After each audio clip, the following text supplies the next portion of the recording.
there, and welcome to the show, Design and Influence. The school is in session. Today, we're going to talk you through passwords, the best practices to manage passwords, and also we're going to talk about a thing called MFA, which is multi-factor authentication. We'll get into that specifically. This episode is co-hosted by me, Alex, and my co-host and CEO, founder of a company called ArcIT, where we both happen to work, Boris Rappaport. Boris, what's going on, man? Everything's great, Alex. Hi, everyone. Ready for another lesson and training session. So let's go. Yeah, so we want to pass some of the knowledge to you, and our hope in this particular series is that you are able to do your best work by staying secure and not having to deal with scammers, or you have to deal with scammers, but not falling victim to any of this. So passwords is a very important topic. I mean, I was just at my mom's house, and the way she manages passwords is very interesting. I can't really speak to it here, but it's something I had to give her a class on, and I think we're going to get there. But you don't need to be doing old school password management. It's dangerous, and it can potentially. Well, here's actually brings me to a good point, Boris. We can open with some of the ways passwords are being misused. Like, let's say if I'm writing them down in my book, or I have a specific way to store them in my phone. What's some of the ways that hackers and all around bad people get to our passwords, and what happens once they do? Well, I think right now the most common way is using a phishing email to get somebody's password. And we've had the training on phishing emails, but we should mention this here again. What the most common way is you get an email that pretends to be some service that you're using, right? So this would be an email from Microsoft, eBay, Netflix, your bank, right? And when you click on the link, it brings you to a page that looks exactly like the login page for that service. I mean, it's a copy. The really good ones, you can't really figure out that it's not the page unless you look at the title bar and you see that it's a wrong URL, right? But if, I've seen pages that look exactly the same as my login page for other services. And they require you to enter your username and your password, but obviously on the back of it, nothing really happened except they get your username and your password for that service. So that's the most common way that you're giving out your password. Now, what happens if, well, I guess we all can infer that what happens here is that, well, if that same password is used for other services, so not only you exposing whatever medium that you just signed up for, which was a fake sign up page, you got phished. But you're also exposing your other websites you frequent or other portals where that same password is being used. So that's the danger there. Are there any other ways? Because I know hackers could get control of your email. A lot of people send passwords via email. So can you talk to us about, or text message? Are there dangers there, and what are some of the best practices to share a password with someone? So I think the best practice, and we'll talk in more detail about this, is using a password management tool. Right, even for sharing passwords. So once you have your passwords in that tool, you can share passwords in a much safer way, because you can only send a link to that person, and that person has to go in and accept the link and authenticate themselves. So it's a much safer way than sending passwords in email. Now, if you must use those methods, right, either email or text messages, you want to make sure that you're separating the two keys to the login information, username being one and the password being the other. So if you must do it, send the username through email and then send a password to that same person through a text message. At least that way, they're in separate places, and if the hacker gets access to one, they're not going to get access to the other. That's a little workaround there, but not something that I would recommend sharing passwords through email or SMS. Well, other things that people do, and I guess another question, the previous question was, where else can hackers get the passwords? They can also buy them in bulk on the dark web, right? Wow. And that when your password's already been exposed and some hacker got it, and then they put together these databases that they sell in bulk to other hackers that are actually doing the attacks, right? So some hackers just gather the data and then sell it to other hackers who are then attacking. So someday when we all live on Mars or multiplanetary species, someone somewhere will ask someone, "Hey, who was your grandpa?" It's like, "Oh, he was the best password peddler on Earth," right? Not something to be proud of. Password peddler, but yeah. So I guess they aggregate and sell passwords. I didn't even know about that. That's crazy. Now let's talk about complexity. Does complexity matter in these particular? I mean, from what we've described, the passwords get stolen via phishing or via hacking into one's email, text messages, what have you. Where does complexity of the password comes in? Your recommendation is 12 plus characters, blah, blah. A lot of websites recommend a specific creation templates for the passwords. Where does that come in? So where complexity helps, I mean, obviously, if you give away your password, there's no matter how complex it is, there's no way to protect yourself unless you go in and change your password, which is also something we need to talk about. But complexity helps from a certain type of attack, and it's called, in the industry, it's called a brute force attack. But what that means is basically, hackers use these tools that randomly generate passwords, and if you give the tool enough time and enough ability to log into the service as you will figure out what your password is. So increasing the number of characters and also putting in special characters effectively increases the amount of time it takes for the password for this password generator to guess your password. And increasing the number of characters by just one, multiplies that number by a factor of like 2 to the 128. I mean, it's tens of thousands of times, right? So the more complex, the more characters your password has, the harder it is for these tools to guess it. And that also means that when they're trying to guess it, the service that they're trying to log into can identify that as an attack and block that attack. Gotcha. I hope that explains it. Yeah, no, that's pretty well. So in our daily course of business and personal life, we use, our devices all the time. I think it's time we talk about the right ways to do things. And these days, the proliferation of password management tools has been a fantastic lifesaver for a lot of people. I personally use one as well and love it. But can you talk us through the tools that exist, how they help, what they do, and why we should have them? Yes, I will. But first, a small word of caution here. You want to make sure that the tool that you use is a business grade tool that has a good reputation. Because I read in the news actually yesterday that one of the password management tools, I haven't heard about it before, so it's something that either new on the market or not used as often. They got hacked and 29,000 passwords or 29,000 accounts. Ooh. And all their passwords got leaked on the dark web.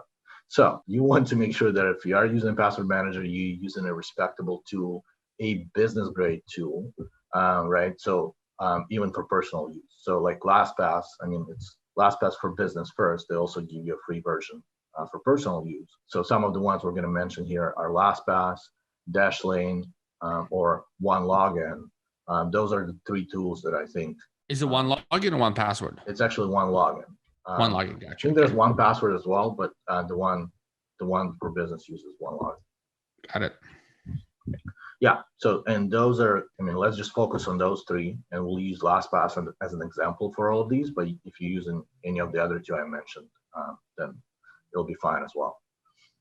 So the way LastPass works is it sort of sits there in its own, whether it's on the phone or as an extension on your browser or as an app on your computer, application on your computer.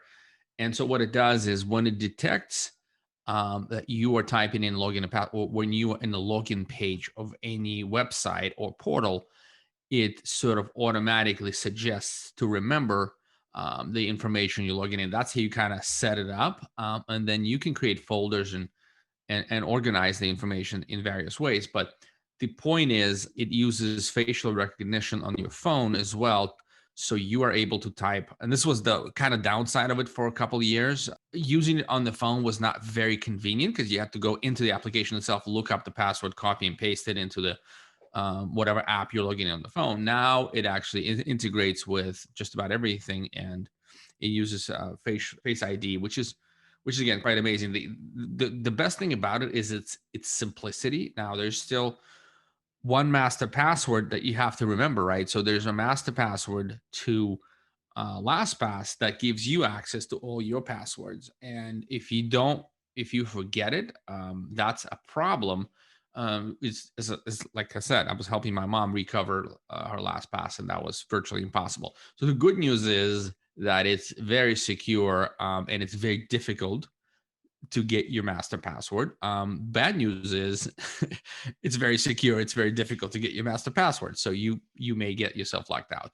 But the system is so intuitive and well done. Your job, though, your job is to install the app as a browser extension on like all the browsers you're using or main browser you're using. And once you do that, it's sort of taking over and does the work for you. It also generates highly secure passwords. You can tell it how many digits you want. You can tell it what sort of characters you want to include or not include, because different websites, like for example, California DMV will have a particular password requirement. Your bank will have another password requirement. So it can actually, you can easily adjust it with just drag and drop number of characters and the complexity you wish for it, and then it generates a new password. So with this comes a question, boys. It sort of competes on my screen with Google passwords. Like Chrome has its own password management tool. What is your recommendation around using browser-based password management tools? So just like with anything, and free is good until it gets you into trouble, right? So I think the issues with either using Chrome or like Safari, and then Apple has its own kind of key management. I mean, it's good as a starting point. Like, you don't want to have passwords written down on pieces of paper or post-it notes, right? So if you were to start, like, yeah, start there using that. But what happens a lot of times, well, browsers get constantly updated, features get constantly changed. What if they start removing those features? So that's one thing where you're relying on either Google or Apple to make sure that they maintain those features. Most likely they will. But also, since these are kind of the consumer grade products that are on every computer, more and more hackers are going to try to attack that or try to intercept or figure out a way how to get passwords out of them. So to me, using a specialized set of tools is always better than using kind of generic tools. But as a starting point, yeah, I mean, let's get away from managing passwords on pieces of paper. So that's one for personal use. Now for business, right, you want a centralized repository of all passwords, because what happens when an employee works in marketing, they have access to all of their marketing account, your website, your other marketing tools, email, MailChimp, what have you, and they're the only one, right? And then when they leave the company, like, you have to track the spreadsheets, try to figure out like where did they put the password, try to reset the passwords. I mean, causes a lot of issues. So using a tool like LastPass for business, where you can actually share the passwords and have a password wall, for all the business accounts, that gives you that additional level of efficiency that you don't get with, just a Chrome browser or a Apple key manager. Gotcha. What's some of the other benefits of password management tool? And once we cover that, let's jump into the multi-factor authentication and talk a little bit through that and the best practices there.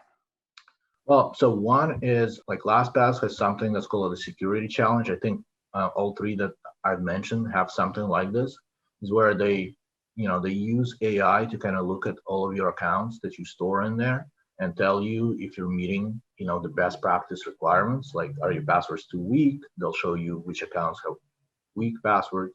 Are you sharing passwords between accounts? They'll show you which ones do that. And, it allows you to kind of go in and change your strategies around password, how you set your passwords, and help you be more secure. So that's one feature that, again, you don't get with maybe a Google Chrome, or definitely don't get with an Excel spreadsheet. Another one is dark web scans, and Google Chrome actually does that as well. When you set a password on a website, they'll go in and check if that password is out on the, if the username and the password is out on the dark web, and kind of give you a warning and say, look, you already, this password is exposed. So those are very important, I think, as we move forward in this password complexity age, just to make sure that you're keeping all of your accounts secure. Okay, multi-factor authentication. Let's cover that quickly and let our viewers go after some of these tips so they can actually go and download LastPass or another tool and get started. Let's talk about MFA because that's an important, very important piece of security, personal security as well as business security. Right. So multi-factor authentication, it's a new best practice, right? So just like 12-character passwords is the minimal recommended, everybody should have multi-factor authentication as part of any service that you sign up with. So, and what that is basically where you're authenticated in multiple ways, right? That's why it's called multi-factor. Your first way is something that you know, which is your username and the password. And then the second way is something that you have. In the industry, we call it a token, but basically it's either a piece of hardware, a little key fob, or in most cases right now, it's our phones because they're always with us. And, a phone belongs to an individual, and that's how you can be authenticated as that individual. Gotcha. And so where would you use MFA versus not use MFA? Is there a level of security, for example, for your banking and key sort of financial applications versus logging into Netflix? Well, both of the ones you just mentioned, you want to use MFA. So I think anywhere that you have your credit card information and purchases can be made from your account, because your Netflix, I had my Netflix account, like, I'm not proud of it, but I had my Netflix account, which I only signed up for a trial, but they asked for credit card information. I had it cracked and somebody like charged a few movies to it, right? So that stuff happens. You want to make sure that anywhere on the web where credit card information is stored, there's a second factor authentication. So anytime somebody tries to make a purchase or log into that account, you get a little pop-up on your phone saying, is this you, or, you're the one in control. The last thing I want to cover before we go is you have this word written on our notes. It's called passwordless. What does that mean? So passwordless is basically the next level of authentication. It is, and there's a few technologies out there. It's not mainstream yet, but it's coming. And it can be done a few different ways, right? And passwordless, that's exactly what it means. There's no more passwords, right? So you log into a service without a password. So how can it be done? So one of the companies that I've researched, what they do is they basically install a small agent on your computer, and they set a baseline for your activity throughout a week or so. And their AI is able with 99.9% certainty identify based on your activity in your computer that this is you, right? So when you log into a service, it will basically just say, yeah, this is you based on what you've been doing on your computer for the last, X amount of time, right? So that's one way. Another way is kind of close to what the multi-factor authentication is, and I think that's going to be, the path forward for right now. Is again, you have your phone that you can, use either biometrics or your face recognition to log into. And once you log into that phone, let's say you have a bank application, right? So once you log into that phone, that bank application communicates to the backend database, and then gives you, like on the phone, it gives you a code that you can just go into a bank website on your computer and just type in that code and it knows that it's you, right? So kind of reverse of two-factor authentication, but there's no passwords to manage. It's just a code that comes in your app. Very interesting. Well, I think this was a fairly good overview lesson. If you guys have any questions, we're getarchit.com. Boris and I are happy to help, specifically Boris, because that's kind of his lane, and we have the team that's servicing our clients, and we're always open if you just have a question or need help. Other than that, we hope this was useful. Go set up LastPass, one login or Dashlane, and manage your life more securely. Thank you very much for watching. Until next time. Thank you, everyone. Have a great rest of your day.